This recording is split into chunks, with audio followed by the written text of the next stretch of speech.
été fêtés, que dis-je fêtés, ovationnés par leur public, d'abord pour leur victoire 1-0 face à Toulouse, mais surtout pour la fantastique saison qu'ils viennent de réaliser. De Venoy, les malherbistes savaient qu'ils tournaient une page de l'histoire du club. Face à des Toulousains venus en touristes, la victoire impérative semble évidente. Pourtant, les Canets vont souffrir, même s'ils mettent d'entrée la pression par Benoît Coé. À la 23e minute, Xavier Gravelaine est accroché dans la surface de réparation par Delpech. Mais M. Harel ne bronche pas. Gravelaine, intenable, crée à nouveau le danger après cette combinaison avec Coé. Mais Hernandez détourne le tir mal cadré.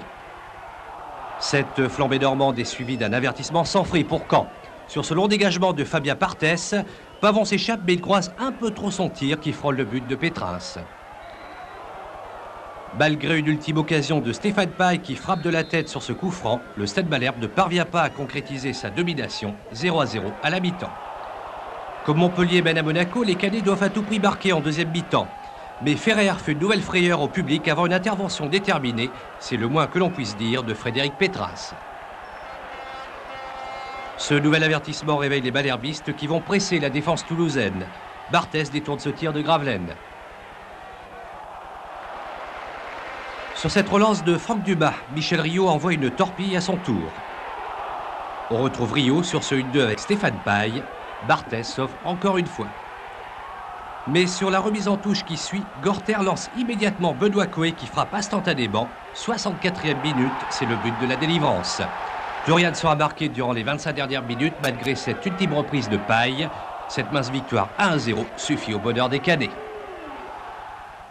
Grâce à cette victoire, les malherbistes finissent en 5e position du championnat, en embuscade donc pour une place européenne. En embuscade car désormais leur participation à une Coupe d'Europe est entre les pieds des Monégasques ou des Marseillais. Deux belles pointures du championnat, il est vrai, de quoi envisager avec philosophie l'avenir du côté de Malherbe. 11 000 supporters remplissaient Venoy pour ce match essentiel dans l'histoire du club. Face à des Toulousains décontractés, personne ne doutait d'une victoire cannaise. Personne sauf les joueurs soumis à une pression énorme. L'enjeu est de taille, une place en Coupe d'Europe 4 ans seulement après la montée. L'enjeu du match, tout le public et l'équipe de Toulouse ne nous a pas facilité la tâche. Puis bon, on a eu du mal à rentrer dans le match encore, mais à force d'essayer, on a réussi à marquer un but. Effectivement, à la veille de son 23e anniversaire, Benoît Coé apporte le précieux viatique à son équipe en marquant son 3e but de la saison. Un but qui libère les spectateurs et son équipe. En première mi-temps, on s'est créé pas mal d'occasions et puis bon, il nous manquait un petit peu la réussite. Et c'est vrai qu'après, on s'est mis un petit peu à douter et puis bon, Benoît nous a soulagés avec ce but.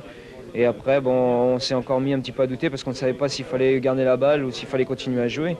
Et c'est vrai que on était content que l'arbitre siffle la fin du match. Crispé à la mi-temps, le public peut laisser éclater sa joie au coup de sifflet final. 7e au repos, le Stade Malherbe est 5e à la fin du match, une place qui lui ouvre de sérieuses perspectives de qualification pour la Coupe de l'UEFA. C'est un cadeau inespéré pour la nouvelle équipe dirigeante. Moi, je cueille des fruits qui ont été plantés par d'autres. Moi, je ne suis rien dans cette affaire-là.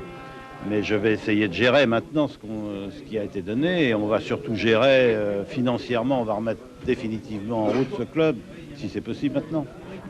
La saison prochaine, le budget du club sera serré, certainement inférieur à 45 millions de francs. Difficile d'espérer un recrutement énorme dans ces conditions. L'objectif des techniciens cadets sera avant tout de conserver la même ossature. On est très bien comme on est, on a un groupe qui travaille bien, on a une politique de formation de jeunes joueurs qui viennent et qui essayent de s'imposer. Je ne pense pas qu'on change de politique comme ça parce qu'on a une chance d'être européen.